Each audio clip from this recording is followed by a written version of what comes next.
তৌহিদ ভিত্তিক রাষ্ট্র গঠনে আলেমদেরকে আহ্বান করলেন। আগে ভিডিওটি সম্পূর্ণ দেখুন, তারপরে আমি মন্তব্য আলেমদেরকে করুন। বলতে চাই, এই জাতিকে আল্লাহর তাওহীদের দিকে ডাক দেন।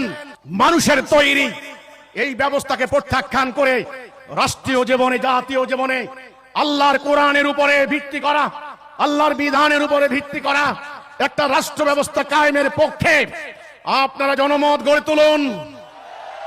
আপনারা জনমত গড়ে তুলুন। সম্মানিত উলামায়ে কেরাম, আমি আপনাদের ভাই, আমি আপনাদের বন্ধু। আল্লাহ সাক্ষী, আমার জ্ঞান হওয়ার পর থেকে আমি আল্লাহর কোরআনের শ্রেষ্ঠত্বের কথা বলে এসেছি।